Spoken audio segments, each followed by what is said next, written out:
Hello मेरे school साथियों, स्वागत है आप सभी का राज स्कूल हेल्प यूट्यूब चैनल पर। साथियों, जैसा कि आप सभी को पता है कि इन दिनों में हमारे हर एक विद्यालय की जो यूडाइस है उसको ऑनलाइन करना है। आज से पहले अपन पिछले साल की अगर बात करें तो हमने यूडाइस है वो ऑफलाइन भरी थी, लेकिन इस बार सेशन 18-19 की जो यूडाइस है वो हमें ऑनलाइन भरनी है और अभी ऑनलाइन भरने की प्रक्रिया है वो शुरू हुई है। और मेरे हिसाब से सबके पास यूजर नेम और पासवर्ड आ चुके होंगे और शायद आपने यूडाइस के कुछ स्टेप हैं वो कंप्लीट भी कर ली होगी। तो लेकिन काफी मेरे जो स्कूल साथी हैं उनको यूडाइस को ऑनलाइन भरते समय काफी समस्याएं आई। उन्होंने मुझे कमेंट किया, हालांकि मैंने कमेंट में उत्तर देने की काफी कोशिश की है, लेकिन सबका उत्तर मैं नहीं दे पाया कार्य में व्यस्त होने के कारण। इसी कारण ये मैं वीडियो बना रहा हूं और इस वीडियो में आपको यूडाइस से संबंधित जो समस्याएं हैं उनके समाधान के बारे में अपन बात करेंगे। नमस्कार दोस्तों, मेरा नाम है विजेंद्र सिंह और आप देख रहे हैं राज स्कूल हेल्प यूट्यूब चैनल। तो चलिए फ्रेंड्स, आज कुछ नया सीख लेते हैं और कुछ नया जान लेते हैं इस वीडियो में। देखिए मेरे स्कूल साथियों, यूडाइस को ऑनलाइन भरना और उसकी छोटी छोटी बातों तक गहराई में जाना हम सभी शिक्षित हैं, हम सब जानते हैं, लेकिन फिर भी कहीं ना कहीं हम शायद किसी बात को लेकर, किसी बिंदु को लेकर कंफ्यूज हो जाते हैं और उस कंफ्यूज के कारण हम आगे नहीं बढ़ पाते हैं। और इसके बाद अपन क्या सर्च करते हैं, या तो यूट्यूब पर जाते हैं या अपने जिन जो भी अपना जानकार है उनके पास फोन करते हैं, यार इस स्टेप में क्या आएगा, तो कहीं से भी कुछ समाधान मिल जाता है। मैंने एक वीडियो अपलोड की थी जिसमें मैंने बताया था कि यूडाइस को ऑनलाइन कैसे भरें और मैंने उसमें एक एक स्टेप के बारे में बताया है और उससे काफी कमेंट मुझे वीडियो में मिले। हालांकि सबका प्रत्युत्तर मैंने दिया है और कुछ का नहीं भी दिया है। तो जो कॉमनली जो समस्याएं आप सभी को आ रही हैं उन समस्याओं पर अपन बात करेंगे। मैंने एक पूरी लिस्ट है वो बना रखी है और अगर ये आपकी भी समस्या है तो इन समस्याओं का समाधान होगा। देखिए साथियों, अगर अपन बात करें कि यूडाइस है वो इस साल ही ऑनलाइन हुई है और ऑनलाइन होने के कारण इसमें कुछ खामियां हैं। गवर्नमेंट का काम है और वैसे भी गवर्नमेंट के काम में काफी खामियां होती हैं शुरुआती तौर पर, और जिसका खामियाजा हमें भी भुगतना पड़ता है, क्योंकि एक तो संपूर्ण जानकारी वो ना हमको देते हैं और ना ही हमें पता होती है। और फिर अलग से अलग ब्लॉक में वो बांट देते हैं, पहले वो संभाग स्तर पर, फिर ब्लॉक स्तर पर, फिर डिस्ट्रिक्ट स्तर पर, पता नहीं क्या क्या भाग हैं वो बांट देते हैं। तो अब देखिए यूडाइस में जो कॉमनली जो समस्याएं आ रही हैं वो सब समस्याओं को लेकर अपन चलते हैं। तो सबसे पहली समस्या आ रही है यूडाइस की लैंग्वेज के बारे में, कि जैसे कि मैंने वीडियो में बताया कि अपन यूडाइस है वो इंग्लिश में भी भर सकते हैं और हिंदी में भर सकते हैं। और वैसा अगर अपन देखें तो ये इंडिया है, यहाँ पर हिंदी को ज्यादा लोग पसंद करते हैं, मातृभाषा भी है। इंग्लिश मीडियम होने के बावजूद भी हिंदी में भरने की ज्यादा वो चाह रखते हैं। तो मेरे पास कमेंट आया था काफी लोगों का कि सर हिंदी में नहीं भरा जा रहा है, केवल इंग्लिश का ऑप्शन आ रहा है। तो देखिए साथियों, अगर आपके यूडाइस में जब आप लॉगिन करते हो यूजर नेम पासवर्ड के द्वारा और जब जो डीसी एफ आता है यानी डाटा कैप्चर फॉर्मेट जो आता है उसमें सबसे ऊपर लेफ्ट साइड में अपन देखेंगे तो वहां सबसे पहले लैंग्वेज का हमें चूज करना पड़ता है। तो वहां केवल और केवल इस समय इंग्लिश आ रहा है। तो ये केवल अपने सिस्टम की बात नहीं है, ये अभी जो यूडाइस प्लस वाले हैं जिन्होंने ये सॉफ्टवेयर तैयार किया है उनकी खामियां है और उनकी खामियां के कारण हम इसको अपने स्तर पर चेंज नहीं कर सकते। अगर ऐसी समस्या आपको भी आ रही है तो आप अपने ब्लॉक स्तर पर सीबीओ कार्यालय में जाकर संपर्क करें और उनको बताएं कि ये समस्या आ रही है। अब देखिए साथियों, सीबीओ कार्यालय में काफी संपर्क किया है, मैं भी देखो स्कूलों से जुड़ा हूं, मैंने भी उनसे बात की है। सीबीओ मेरे जो नजदीक सीबीओ कार्यालय लगते हैं, काफी अच्छा संपर्क है उनके साथ। तो वो यही कह रहे हैं, क्योंकि पहला स्तर जो होता है इनका जो इंडिया लेवल पे होता है, फिर स्टेट लेवल पर होता है, फिर डिस्ट्रिक्ट लेवल पर होता है और फिर ब्लॉक लेवल पर होता है। तो मेन जो उनकी चाबी होती है वो इंडिया लेवल पे होती है, ठीक है। अब जो समस्या अपने को आई स्कूल वालों को तो हमने सीबीओ कार्यालयों तक पहुंचाई। अब सीबीओ जो कार्यालय है वो डिस्ट्रिक्ट स्तर पर पहुंचाएगा और डिस्ट्रिक्ट स्तर वाले स्टेट स्तर पर और स्टेट स्तर पर यानी सेंट्रल लेवल पर। अब अगर वो समस्या केवल ब्लॉक स्तर पर भी है तो वो ब्लॉक स्तर वाले उसको सही कर सकते हैं। यदि वो समस्या उनके हाथ में नहीं है, वो नहीं कर सकते हैं, तो फिर वो डिस्ट्रिक्ट वाले से करवाएंगे। डिस्ट्रिक्ट वालों के हाथ में नहीं है तो वो स्टेट वालों से करवाएंगे और स्टेट वालों के हाथ में नहीं है तो वो एक सेंटर वालों से करवाएंगे। इस तरह से एक ये कड़ी होती है। तो जब हमारे पास समस्या आती है, हम यूट्यूब पर वीडियो देखते हैं तो तुरंत कमेंट कर देते हैं कि सर हमारी ये समस्या है। तो मैं तो देखो यही कहना चाहूंगा कि ज्यादातर जो समस्याएं हैं, अपनी समस्याओं का जो समाधान है वो केवल सीबीओ कार्यालय से होंगे, ठीक है। एक तो बात आ गई इंग्लिश लैंग्वेज वाली, तो ये अपन चेंज नहीं कर सकते, ये पीछे से है, इसके लिए आप सीबीओ कार्यालय से संपर्क करें, ठीक है। कुछ साथियों के मेरे पास कमेंट है कि सर जो ओल्ड डाटा है वो गलत है और हम उसमें सुधार करना चाहते हैं, लेकिन सुधार करने का कोई ऑप्शन नहीं आता है। तो साथियों, आपकी जानकारी के लिए मैं यहाँ बता दूं कि पहले से जो डाटा यूडाइस प्लस के द्वारा भराया गया है उसमें अपन चेंज नहीं कर सकते। ये केवल चयन सीबीओ कार्यालय से हम करवा सकते हैं। अगर आपके ओल्ड डाटा में, जैसे आपकी स्कूल का नाम है वो गलत हो गया, आपका सेशन है वो गलत हो गया, आपकी क्लासेज हैं वो गलत हो गए। मैं देख रहा हूं साथियों, देखिए जो संस्थाएं 1 से लेकर 12 तक हैं तो यूडाइस प्लस में उसकी कैटेगरी 2 आ रही है, प्राइमरी से अपर प्राइमरी आ रही है। ठीक है, जो कक्षाएं 1 से 10 तक हैं वो कक्षा 6 से 10 तक शो हो रहे हैं, उसकी कैटेगरी 4 आ रही है। तो इसका मतलब ये हुआ कि ये अभी जो मामला है गड़बड़ा रखा है और पूरा सही नहीं है। इसमें हम सब हैं वो कंफ्यूज हो जाते हैं और समस्या में फंस जाते हैं अपन। तो ऐसी अगर आपकी समस्या है तो आप अपने नजदीकी जो सीबीओ कार्यालय होता है, सीबीओ कार्यालय पहले अपन उसको बीओ ऑफिस बोला करते थे, आजकल एक जिला जो शिक्षा अधिकारी है उसकी एक पोस्ट है वो पंचायत स्तर पर या ब्लॉक स्तर पर भी शुरू कर दी है, तो उसको सीबीओ कार्यालय कहा जाता है। तो अपने पंचायत स्तर पर जाकर उनसे संपर्क करें। अगर उसके बाद भी वो समस्या का समाधान नहीं होता तो आप अपने डिस्ट्रिक्ट लेवल पर जाकर के बात करें। तो इसका पता लगाकर आप जैसे ही यूडाइस की वेबसाइट पर ऑनलाइन जाओगे तो वहां सबके कॉन्टेक्ट नंबर पड़े हैं और लिस्ट पड़ी है, आप उन नंबरों से बात कर सकते हैं। ठीक है, अब अपन बात करें तो कि पुराने डाटा में फिर कैसे सुधार करें।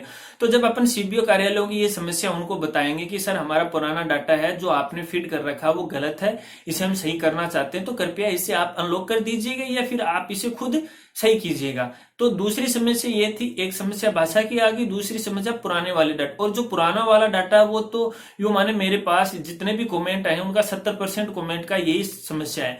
तो अगर ऐसी पुराने वाले डाटा में आपका गलत है, ओल्ड डाटा गलत है, उसमें आप सुधार करना चाहते हो तो आप खुद अपने स्तर पर चेंज नहीं कर सकते, इसके लिए आप सीबीओ कार्यालय में आपको जाना पड़ेगा। अगला कमेंट देखता हूं सर। मेरे स्कूल साथियों का कमेंट आया कि सर जो पासवर्ड है वो नहीं मान रहा है। देखिए ये टेक्निकल इश्यू है, इसमें यूडाइस ने जो भी हमें अपने मोबाइल के ऊपर जो पासवर्ड हमें भेजे हैं वो हो सकता है कि किसी टेक्निकल इश्यू होने के कारण नहीं मान रहा हो। आप सबसे पहले अपने 11 अंकों का जो डाइस कोड है वो यूजर आईडी में डालिएगा और जो मोबाइल में आपके पास पासवर्ड आए हैं वो डालिएगा। यदि बार बार लगाने के बाद भी वो सही नहीं है या लॉगिन नहीं होता है तो आप नीचे फॉरगॉट पासवर्ड या रीसेट पासवर्ड का ऑप्शन है उस पर आप क्लिक कीजिएगा और जो रजिस्टर्ड नंबर है उस पर दोबारा पासवर्ड आ जाएगा तो दोबारा लॉगिन हो जाएगी। तो ऐसी समस्याएं काफी लोगों के साथ आ रही हैं। साथियों की समस्या है कि सर डीसीएफ डाउनलोड नहीं हो रहा है। डीसीएफ का मतलब है डाटा कैप्चर फॉर्मेट, यानी जब हम यूडाइस को कंप्लीट कर देते हैं और पूरी स्टेप अपन भर देते हैं और उसके बाद हमें डीसीएफ है वो डाउनलोड करना पड़ता है और उसको डाउनलोड करने के बाद सीबीओ कार्यालय से प्रमाणित करवा के वेरीफाई करवाना होता है और फिर वो हमें वापस यूडाइस पर अपलोड करना होता है, तभी हमारी कंप्लीट यूडाइस भरी समझी जाएगी। अब ये समस्या आ गई कि डीसीएफ है वो डाउनलोड नहीं हो रही है। जो भी आपने डाटा अभी भरा है तो आप एक बार साथियों देखिए, जो भी डाटा आपने भरा है उसमें जो स्टेप आपने भरी हैं उस स्टेप के आगे कंप्लीट लिखा होगा और वो ग्रीन कलर का होगा। अब देखिए सभी स्टेप कंप्लीट हो गई हैं और ग्रीन कलर की हो गई हैं तो सब कुछ सही है, फिर ये कोई टेक्निकल इश्यू है। अगर आपने कोई डाटा भरा है और उस पर कंप्लीट लिख के नहीं आ रहा तो डीसीएफ है वो डाउनलोड नहीं होगी। डीसीएफ तभी डाउनलोड होगी जब आपने ऊपर का डाटा है वो कंप्लीट कर दिया और पूरा भर के ग्रीन कलर का कंप्लीट लिख करके आ गया, तभी आप डाउनलोड कर सकते हो। यदि आपने पूरी तरह से कंप्लीट कर दिया, ग्रीन कलर भी आ गया, फिर भी डाउनलोड नहीं आ रही है, तो इसके लिए आप सीबीओ कार्यालय से संपर्क करें और उनको ये समस्या बताएं कि सर मेरी डाइस के अंतर्गत ये जो डीसीएफ है वो डाउनलोड नहीं हो रही है। तो उसकी समस्या का समाधान भी सीबीओ कार्यालय से ही होगा। अब इसके अलावा एक मेरे साथी का कमेंट आया कि सर हमने डेटा जो भरा था उसमें कुछ गलतियां रह गई, तो क्या हम उसे चेंज कर सकते हैं क्या? देखिए साथियों, कुछ डेटा ऐसे होते हैं जिनको हमें उस अपने यूडाइस में डाल करके स्टेप डाल करके उसमें डाटा भरने के बाद सेव एंड नेक्स्ट किया जाता है। ठीक है, सेव और आगे करने के लिए किया जाता है। तो अपन उसमें चेंज कर सकते हैं, कोई दिक्कत नहीं। जब तक हमारे डीसीएफ लॉक नहीं होगी तब तक उसमें अपन चेंज कर सकते हैं। आपकी कौन सी स्टेप में है, स्टेप 1 नंबर में है, 2 नंबर में है या 6 नंबर, कौन सी स्टेप में डाटा है आपके अनुसार गलत हो गया, उस स्टेप पर आप दोबारा क्लिक कीजिएगा और दोबारा क्लिक करने के बाद वो पेज है ओपन हो जाएगा और वहां पर जो डाटा आपको संशोधन करना है वो संशोधन करके आप दोबारा उसको सेव कर दीजिएगा। तो ऐसा नहीं है कि एक बार आपने डाटा फिल कर दिया तो उसको अपन दोबारा चेंज नहीं कर सकते, उसको तब तक दोबारा अपन चेंज कर सकते हैं जब तक हमने फाइनली लॉक नहीं किया हो और फाइनली सीपीयू कार्यालय के द्वारा लॉक नहीं किया गया है। उसकी बार अपन कितनी भी बार उसको अपडेट कर सकते हैं। कुछ साथियों का ये कमेंट मेरे पास आ रहे हैं कि सर यूडाइस कोड है वो गलत बता रहा है। अब देखिए साथियों, ये समस्या किन विद्यालयों की आ रही है? ये समस्या उन विद्यालयों की आ रही है जिनको पिछली साल ही नवीन मान्यता मिली है। शुरुआती तौर पर अगर अपन राजस्थान में जो संचालित स्कूलों की बात करें तो जहां नई मान्यता प्राप्त हुई कक्षा 1 से लेकर 8 तक या कक्षा 1 से लेकर 5 तक, तो शुरुआती तौर पर उन्हें जो मान्यता दी गई थी उन मान्यता के साथ ही अस्थायी है वो डाइस कोड है वो दिए गए थे। लेकिन जब कक्षा 8 के बोर्ड फॉर्म भरने के लिए आवेदन शुरू हुए थे तो वो समस्या और ज्यादा खड़ी हो गई, क्योंकि कक्षा 8 के जो बोर्ड फॉर्म वो डाइस कोड के माध्यम से ही भरे जाते हैं और जो अजमेर माध्यमिक शिक्षा बोर्ड जो अजमेर है वो डाइस कोड को आधार मानकर ही उस विद्यालय को यूजर नेम और पासवर्ड है वो प्रोवाइड करवाता है। तो ये समस्या उन नए नवीन विद्यालयों को आती है जिनको पहली बार मान्यता मिली हो और उन्होंने पहली बार ये डाइस वो भर रहे हैं। तो देखिए साथियों, आपको मैं बता दूं कि डाइस कोड है सही जो है 11 अंकों का होता है, वो शुरुआती स्तर पर 080 से शुरू हो सकता है। अब 080 की सीरीज समाप्त हो गई है अपने राजस्थान में, अब सही शुरू हो रही है 081 की। अगर 081 से अगर आपके डाइस कोड हैं तो आप उस डाइस कोड से जो अपने यू डाइस हैं वो भर सकते हैं। अगर जब भी आपको लग रहा है कि मेरा कोड सही है ये गलत बता रहा है तो आप एक काम कीजिएगा, udice.in पर जाएगा, www.udice.in पर जाएगा और वहां पर जाकर के आप अपनी स्कूल को नेम और ब्लॉक डिस्ट्रिक्ट के अनुसार सर्च कीजिएगा और सर्च करने के बाद वहां पर आपके जो ओरिजिनल डाइस कोड हैं वो शो हो जाएंगे, अगर आपको डाइस कोड मिले हुए हैं तो। अगर फिर भी अगर वहां पर आपकी स्कूल का नाम शो नहीं करता है और डाइस कोड नहीं दिखाता है तो आप जल्दी से जल्दी अपने डीओ ऑफिस से कार्य मिले, आप जल्दी से जल्दी डीओ कार्यालय में या डाइट कार्यालय में मिले और इसके साथ सीबीओ कार्यालय को भी इस बारे में रूबरू करवाते हैं अगर ऐसा आपके साथ हो रहा है तो नई संस्थाओं पर ऐसी समस्याएं आ रही हैं तो ये समस्या का समाधान आप घबराएं नहीं। अब कुछ साथियों के कमेंट आ रहे हैं कि सर मेरी जो स्कूल है जैसे हमने यू डाइस में लॉगिन किया, लॉगिन करते देखा तो कि ये डाइस है कोड की जो स्कूल है वो बंद हो चुकी है। अब जैसे ही बंद हो गई तो जिस साथी का है मैं उनका नाम बता देता हूं आपको। ये जो साथी हैं वो हरिपाल जी हैं, उन्होंने मेरे को ये कमेंट किया था। तो देखिए हरिपाल जी, ये आपकी स्कूल बंद नहीं हुई है, ये टेक्निकल इश्यू आ रहा है और टेक्निकल इश्यू होने के कारण हो सकता है कि आपके या तो फिर 2 डाइस कोड आपको मिले हुए होंगे, क्योंकि कई बार गलती से ऐसा हो जाता है। जिस डाइस कोड पर आपको यूजर नेम पासवर्ड आने थे या जिस मोबाइल पर, तो हो सकता है कि वहां पर कुछ गलती रह गई हो। तो आप अगर ऐसी समस्या का समाधान हरिपाल जी अगर आपका हो चुका है तो आप मुझे कमेंट करके बताइएगा कि सर ये समस्या का समाधान हो गया। अगर फिर भी नहीं हुआ और आपकी स्कूल बंद बता रहा है तो आप डायरेक्टली सीबीओ कार्यालयों में पहले संपर्क करें फोन के द्वारा। अगर वो ये कहते हैं कि हम इसका समाधान कर देंगे, तो अगर वो ये कहते हैं कि इसका समाधान अपन नहीं कर सकते तो आप तुरंत डीओ कार्यालय में डिस्ट्रिक्ट लेवल पर आप डाइट में जाइएगा और डीओ कार्यालय दोनों में आप जाकर के इस समस्या से उनको रूबरू करवाएगा कि आपकी वास्तविक ओरिजिनल क्या है, डाइस कोड क्या है। तो वो डाइस कोड के आधार पर आप लॉगिन कर सकते हो। हालांकि ऐसा होता नहीं है, रेयर केस में तभी होता है जब आपके पास 2 डाइस कोड हो। तो हरिपाल जी अगर आप मुझे बताना कि आपकी डाइस कोड के द्वारा जो यू डाइस प्लस का लॉगिन डाटा हो चुका है और आपने डाटा भरा है, मुझे कमेंट करके जरूर बताना। इसके अलावा काफी मेरे जो साथी हैं एक ही बात पर उतालू हो रहे हैं, सर लास्ट डेट कब है, लास्ट डेट कब है। तो देखिए साथियों, जब से यू डाइस का जो निर्देश हमारे पास आए, काफी पिछले 2 महीने से लगातार नोटिफिकेशन आ रहे हैं कि यू डाइस है वो 30 अप्रैल तक भरनी है, यू डाइस है वो 30 अप्रैल तक भरनी है। लेकिन यहाँ आपकी जानकारी के लिए मैं बता दूं विशेष कि यू डाइस है वो 5 मई तक आपको भरने की अभी जो ऑफिशियल डेट है वो घोषित हो चुकी है 5 मई। 2019, समझ गए। यानी आपके पास 5 तारीख तक का समय है, आप आसानी से भर सकते हो। उसके बाद भी मैं आपको बता दूं, पहला काम है, पहली बार यूडाइस ऑनलाइन की जा रही है, तो ये पूरा का पूरा मई आपको मिलेगा। आप देख लेना, क्योंकि लास्ट तक ये भरवाई जाएगी, क्योंकि बीच में चुनाव आ जाएंगे और चुनाव आ जाने के कारण ये कंप्लीट नहीं हो सकती, फिर अपने को रिजल्ट घोषित करना है। तो काफी सारी ऐसी बातें हैं जिनको शायद, जहां मुझे लगता है, मेरा एक्सपीरियंस बोलना है, तो ये लास्ट तक भरवाएंगे आपसे, मई के लास्ट तक। लेकिन आप लास्ट पर जाओगे क्यों? आप, मैं बता रहा हूँ, जो ऑफिशियल डेट डिक्लेयर हुई है वो 5 मई की हुई है, ठीक है। तो 5 मई तक इन्होंने नोटिफिकेशन भी दिया है, अखबार में नोटिफिकेशन दिया है कि 5 मई तक सभी विद्यालयों को है वो डाइस है वो ऑनलाइन करनी है। तो आप 5 मई तक कर सकते हो, लेकिन घबराने की आवश्यकता नहीं। फिर भी आप रह जाते हो तो आपको कोई स्कूल है वो बंद करने वाला नहीं है, क्योंकि पहली बार का काफी जो कमियां हैं वो आ रही हैं, उनकी ओर से आ रही हैं, जिसमें हमारा कोई दोष नहीं है। और आपको मैं बता दूं साथियों, इससे यूडाइस का जो डेटा का जो स्तर है, वो जो आधार डेट रखी गई है वो 30 सितंबर 2018 की रखी गई है। यानी 30 सितंबर 2018 तक का अपने को डाटा लेना है। उसके बाद नए सेशन जो चल रहा है अभी फिल वाला, उसका हमें लेना है। इससे पहले कि जैसे आपको कंपैरिजन करना है बोर्ड की क्लासों से, बोर्ड की जो क्लास में पहले कितने बच्चे पढ़ चुके हैं, उनमें से 40% के कितने थे, 50% के कितने थे, 70 के कितने थे, 90 के कितने, वो कैटेगरी है जो आप देखोगे। तो इस प्रकार से आप भर सकते हो। कुछ मेरे स्कूल साथियों के कमेंट आ रहे हैं कि सर इसका डाटा है कहाँ से डाउनलोड करें। तो मैं बता दूं मेरे स्कूल साथियों की, जो स्टेज नंबर 41 है, 41 स्टेज में DCF, डेटा कैप्चर नाम करके एक ऑप्शन है।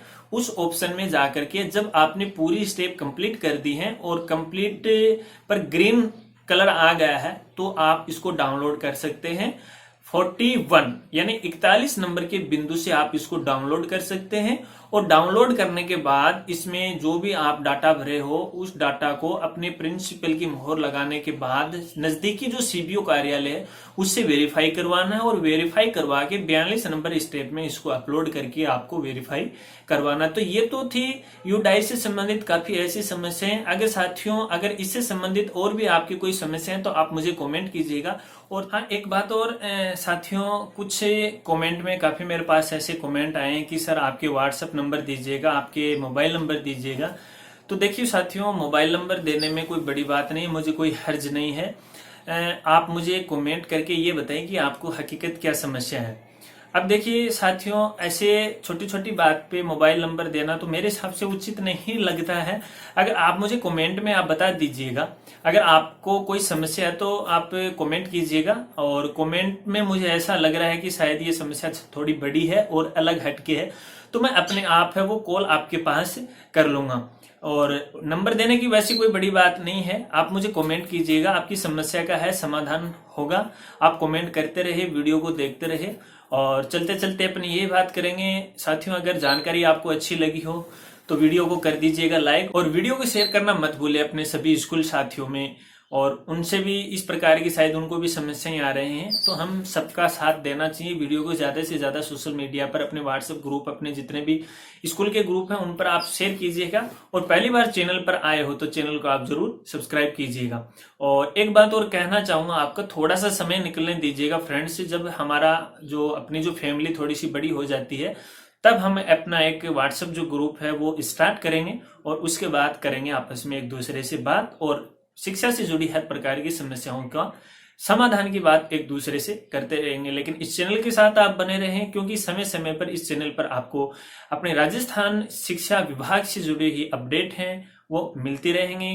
विद्यालय से संबंधित जो समस्याएं हैं उनका समाधान अपन कैसे करें, हर प्रकार के वीडियो आप एक बार इस चैनल के साथ जुड़े और बने रहें, और आपको पता लग जाएगा कि किस प्रकार की वीडियो समय समय पर। और मैं वादा करता हूं आपकी हर प्रकार की जो हेल्प है इस चैनल के माध्यम से करूंगा। इस चैनल को क्रिएट करने का मेरा यही उद्देश्य है कि काफी सारे मेरे जो साथी हैं, इन काफी जो सरकारी विभाग की जो भी आदेश परिपत्र आते हैं उनसे काफ़ी समस्याएं पैदा हमें होती हैं और उनका समाधान अपन नहीं कर पाते हैं, और अपन सोशल मीडिया पर, व्हाट्सएप ग्रुप पर ऐसे ही एक दूसरे की बात को फेंकू टू फेंकू कर देते हैं। ठीक है, एक बात इधर से आई उधर फेंक दी, उधर से आई उधर फेंक दी, और समाधान कुछ नहीं है। लेकिन यहाँ पर एक्यूरेंसी के साथ आपको वीडियो मिलेंगे और सभी समस्याओं के समाधान से संबंधित विचार हैं आपको यहाँ मिल जाएंगे। इसके बाद भी अगर आपका कोई कमेंट है तो आप मुझे कमेंट कीजिएगा, और वीडियो को लाइक और शेयर करना ना भूलें। थैंक यू, धन्यवाद।